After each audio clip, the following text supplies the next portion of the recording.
apakah doa yang paling afdal ya Rasulullah? Rasul menjawab, doa yang paling afdal adalah fi jaufil lail, doa tahajud malam. Yang kedua, ba'dal maktubah, doa setelah solat fardu. Bisa tengah malam, bagus. Tak bisa tengah malam, habis solat fardu. Bisa dua-duanya, mantap. Tengah malam dapat, habis solat fardu dapat. Jangan sampai tidak dapat dua-duanya. Mana dalilnya? Jangan melihat dalil hanya dari satu hadis. Jangan memahami hadis hanya pada hadis sunnah qauliyah saja. Jangan fi'liyah saja. Karena hadis ada 3. Yang diucapkan Nabi namanya sunnah qauliyah. Yang dilakukan Nabi namanya sunnah fi'liyah. Yang dilakukan sahabat Nabi, disetujui Nabi. Nabi tak pernah melakukan, Nabi tak pernah mengajarkan, Nabi tak pernah menyuruh. Namanya sunnah takririyah. Jadi memahami hadis ini adalah tematik. Dikumpulkan hadis, digabungkan menjadi satu bab, ditarik satu kesimpulan. Begitu cara memahami hadis yang dilakukan oleh para ulama salafus salih. Makanya mereka menyusun satu bab. Imam Bukhari menyusun satu bab, baru ada hadis dimuat dalam satu bab. Riyadhus Shalihin juga begitu. Ini judulnya, baru ada ayatnya, ada babnya. Begitu metodologi yang dipakai ahli hadis dulu. Tentang masalah doa setelah sholat, itu adalah gabungan dari beberapa hadis. Hadis yang pertama, bahwa doa yang paling afdal doa tengah malam dengan doa setelah sholat. Maka jangan sampai setengah sholat tak berdoa. Yang kedua, ad-da'i wal mu'ammin fil ajri sawa. Yang berdoa dan yang mengaminkan pahalanya sama. Yang berdoa dan yang mengaminkan pahalanya sama. Itu menunjukkan ada yang berdoa, ada yang mengaminkan. Makanya kalau saya jadi imam, saya berdoa. Kalau saya jadi makmum, saya mengaminkan.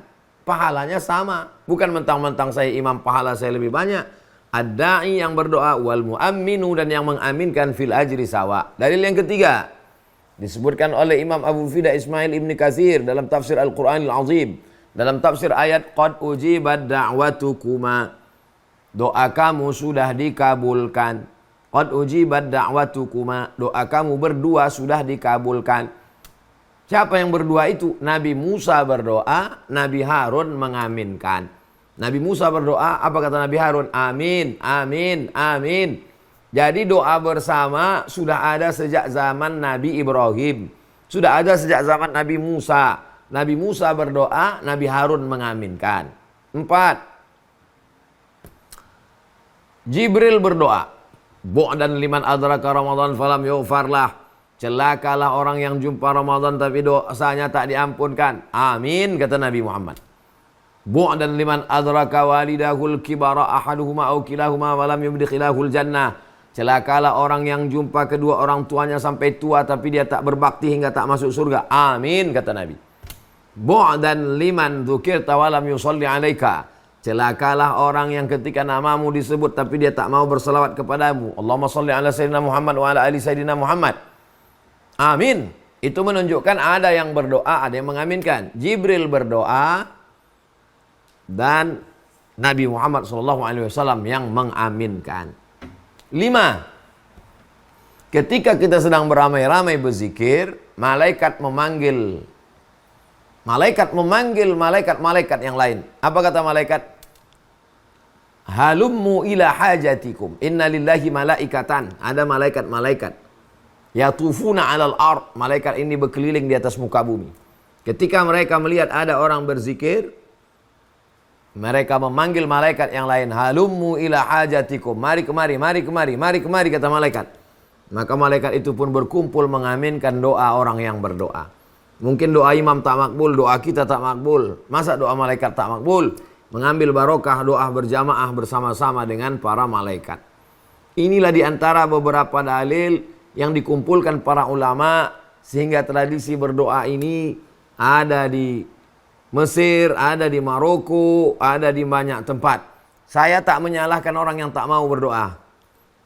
Karena doa bukan masuk rukun, bukan syarat, bukan wajib dalam sholat. Setelah salam selesai semuanya. Tapi ini saya jelaskan supaya jangan sampai kita disalahkan orang, kita diam. Dan jangan sampai pula kita menyalahkan orang karena kita tak tahu. Nata'awan fima tafaqna. Pada perkara-perkara yang kita sepakati, mari kita amalkan bersama. Wa nata'adzar fima ikhtalafna. Pada perkara yang kita berbeda pendapat, mari kita berlapang dada. Lalu kemudian ada orang yang membaca Al-Fatihah sebelum berdoa, atau sedang berdoa, atau setelah berdoa. Al-Fatihah. A'udzubillahi minasyaitonirrajim. Bismillahirrahmanirrahim. Alhamdulillahirabbil alamin arrahmanirrahim maliki yaumiddin iyyaka na'budu wa iyyaka nasta'in ihdinas siratal mustaqim siratal ladzina an'amta 'alaihim ghairil maghdubi 'alaihim waladdallin. Amin. Apa dalilnya? Ada 3 orang terjebak di dalam gua. Waktu itu mereka musafir bertiga, turun hujan. Lalu mereka pun bernaung masuk ke dalam gua. Tiba-tiba bergelinding batu besar dari atas bukit, tertutup pintu gua. Pup! Yang satu berdoa, "Ya Allah, aku bertawassul kepadamu dengan amal solehku. Aku punya pembantu, gajinya tak dia ambil. Maka saat dia pergi gajinya ku belikan kambing. Bertahun-tahun dia tak pulang, kambingnya beranak pinak. Sekarang dia pulang, ku kasih tahu, hei pembantuku, dulu waktu kau pergi gajimu belum kau ambil. Ini kambing kau semua, ambillah." Diambilnya semua kambing itu, habis satu pun tak disisakannya. Kalau memang dengan sedekahku itu aku bisa bertawassul kepadamu, bukakanlah pintu gua ini, terbuka sedikit. Itu dalil bahwa kita boleh berdoa kepada Allah menyebut amal kita tawassul dengan amal soleh. Yang kedua berdoa, 3 orang mereka di dalam. "Ya Allah, aku bertawassul kepadamu dengan amal solehku. Aku membawa sebotol susu. Istriku tidur. Anakku menangis kelaparan. Tidak kuberikan susu ini kepada biniku, tak kuberikan kepada anakku. Kutunggu emakku, ayahku terbangun. Mereka tertidur. Setelah emak ayahku bangun, ku kasih susu ini ke mereka. Sisanya baru ku kasih anak biniku. Kalau memang dengan baktiku kepada emak ayahku ini bisa terkabul doaku, aku bertawassul kepadamu dengan doa, dengan baktiku ini, bukakanlah pintu gua ini." Terbuka sikit, tapi belum bisa keluar. Masuk yang ketiga.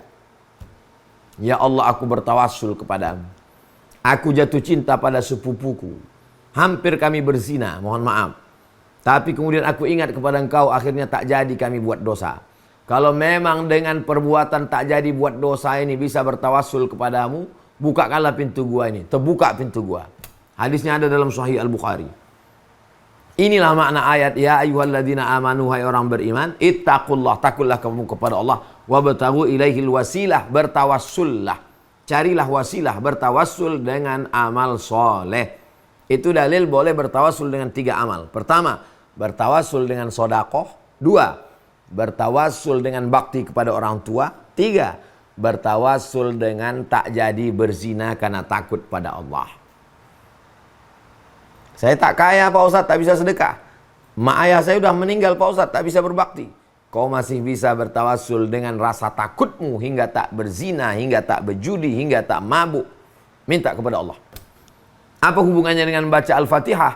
Aku bertawassul kepadamu dengan membaca surat Al-Fatihah ini. Karena kitab Zabur, Taurat, dan Injil tergabung dalam Al-Quran. Dan isi kandungan Al-Quran itu ada dalam surat Al-Fatihah. Al-Fatihah artinya terbuka. Rezeki yang tertutup menjadi terbuka. Jodoh yang terkunci menjadi terbuka. Hati pikiran yang buntu menjadi terbuka. Al-Fatihah membuka segala yang tertutup. Maka dimintakan kepada Allah bertawassul bi barakati suratil Fatihah. Itu dalil orang yang membaca Al-Fatihah. Ada yang membaca sebelum berdoa. Marilah kita membaca surah Al-Fatihah. Ada yang juga sesudah berdoa. Al-Fatihah. Ada di tengah berdoa. Lalu setelah itu di ujungnya baru amin ya rabbal alamin, amin amin ya Allah ya Rahman ya Rahim ya mujibah du'a isailin. Da'wahum fiha subhanakallahumma wa tahiyyatuhum fiha salam. Wa akhiru da'wahum alhamdulillahi rabbil alamin. Mengangkat tangan, mengusap wajah. Hadisnya ada dalam Sunan Abi Daud. Ada dalam Sunan Tirmidzi. Kata Imam Ibnu Hajar Al-Asqalani memuat hadis ini dalam kitabnya Bulughul Maram min Adillatil Ahkam.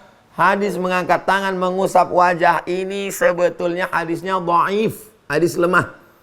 Tapi karena jalur periwayatannya banyak, irtaqat darajatuhu ila hadisil hasan. Maka derajatnya naik menjadi hadis hasan.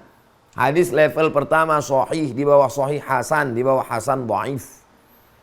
Maka hadis hasan tak ada ikhtilaf. Andai hadis mengusap wajah itu dhaif, tetap boleh diamalkan. Karena kata Imam Nawawi, ajma'al ulama ala jawazil amal bil hadis dhaif. Ijma' ulama boleh beramal dengan hadis dhaif dengan syarat 5. Pertama, tidak pada menetapkan hukum halal haram. 2, tidak menetapkan akidah. 3, tidak ada periwayatnya yang kadzab, pendusta, pembohong. 4, masih bernaung di bawah hadis sahih. 5, untuk fadail a'mal, motivasi beramal. Subhana rabbika rabbil izzati amma yasifun wa salamun alal mursalin walhamdulillahi rabbil alamin. Tak salah. Bersalaman. Apa kabar Pak? Sehat? Masya Allah. Taqabbalallah minna wa minkum.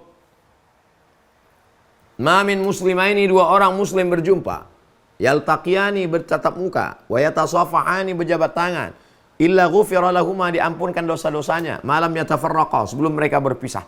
Selama dia berjabat tangan ngobrol maka berguguran dosa-dosanya. Kata Imam Nawawi, kalau sebelum sholat tadi dia belum berjabat tangan, masuk ke masjid tak sempat jabat tangan, habis sholat baru jabat tangan, maka hukum berjabat tangan itu sunnah. Kalau sebelum sholat dia sudah salaman, habis sholat, habis berdoa dia salaman lagi, maka hukum bermusafahah berjabat tangan itu mubah. Saya ulang sekali lagi. Kalau sebelum sholat dia salaman dulu, habis sholat salaman lagi, mubah. Kalau sebelum sholat dia tidak ada salaman, habis sholat baru salaman, sunnah. Kata Imam An-Nawawi, ahli hadis, ahli fiqih, yang kita baca setiap subuh Rabu, Riyadhus Shalihin min kalami Sayyidil Mursalin, Imam Muhyiddin Abu Zakaria Yahya bin Syaraf An-Nawawi rahimahullah meninggal tahun 676 Hijrah. Ketika berjumpa, selesai, taqabbalallahu minna wa minkum, taqabbalallahu minna wa minkum.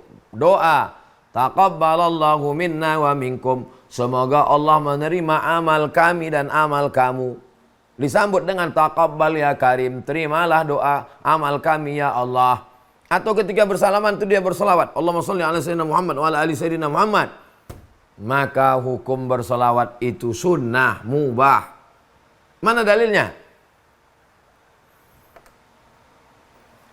Majlis 2 orang, 3 orang, 5 orang, 10 orang, majlis.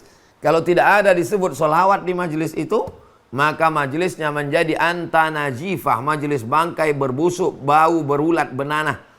Maka dia tak mau majelisnya itu menjadi majelis bangkai, dia pun berselawat. Allahumma sholli ala sayyidina Muhammad wa ala ali sayyidina Muhammad. Allahumma sholli ala sayyidina Muhammad wa ala ali sayyidina Muhammad. Masuk dalam dalil yang umum, innallaha wa malaikatahu yashalluna 'alan nabi. Ya ayyuhalladzina amanu shallu 'alaihi wa sallimu taslima. Itulah penjelasan tentang zikir-zikir, bacaan-bacaan, dalil-dalil, ikhtilafnya, permasalahannya setelah sholat. Saya kembalikan ke moderator kita, Bang Alvin Firdaus. Assalamualaikum warahmatullahi wabarakatuh.